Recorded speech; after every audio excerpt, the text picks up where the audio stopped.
Assalamualaikum warahmatullahi wabarakatuh. Baiklah, hari ini adalah hari pertama kita belajar di tahun pelajaran 2020-2021. Hari ini kita akan membahas perkembangan tumbuhan. Baik, sebelum kita beranjak pada materi, alangkah baiknya kita berdoa terlebih dahulu. Berdoa dimulai.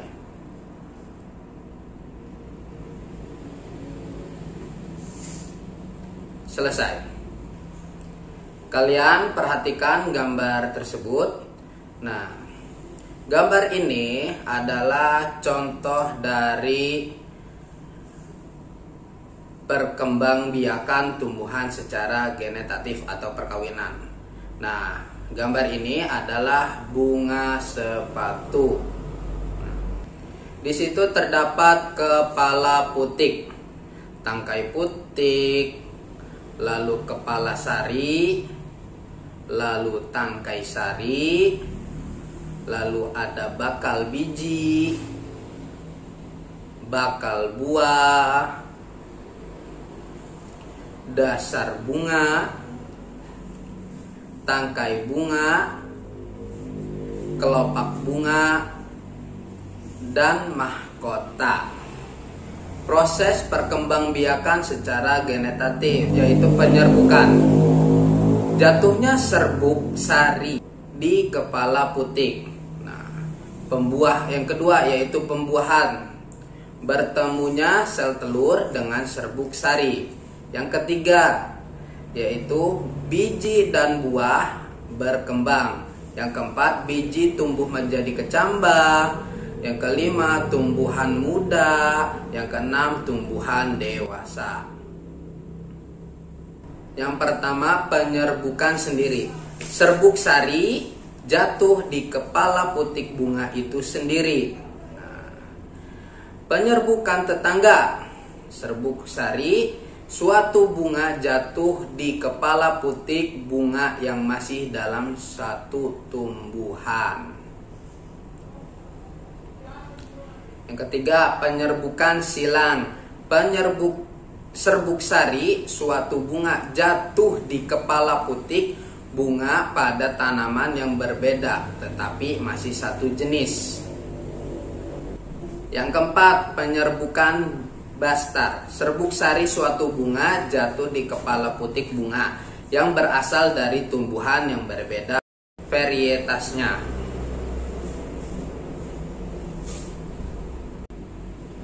Yang pertama yaitu penyerbukan itu akan terjadi yang pertama dengan bantuan hewan. Bisa kupu-kupu, lebah, atau hewan yang lainnya. Yang kedua yaitu dengan bantuan angin.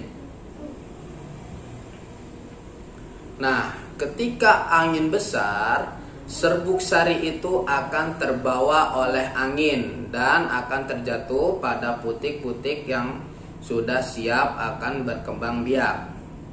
Yang ketiga yaitu dengan bantuan air. Nah, ketika turun hujan, serbuk-serbuk sari tersebut itu akan terbawa oleh air dan akan mengenai putik benang sari. Yang keempat, dengan bantuan manusia. Nah, kita juga bisa membantu proses penyerbukan. Yang kedua yaitu perkembangbiakan tumbuhan secara vegetatif tanpa perkawinan. Perkembangbiakan tumbuhan secara vegetatif atau tanpa perkawinan ini terbagi beberapa macam. Yang pertama, perkembangbiakan vegetatif alami. Nah, di sini terdapat contoh spora, yaitu tumbuhan paku-pakuan. Nah, spora ini berfungsi untuk memperbanyak tumbuhan.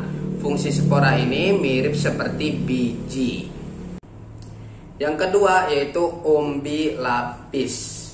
Tumbuhan muda yang baru tumbuh dari bagian tubuh induk tumbuhan.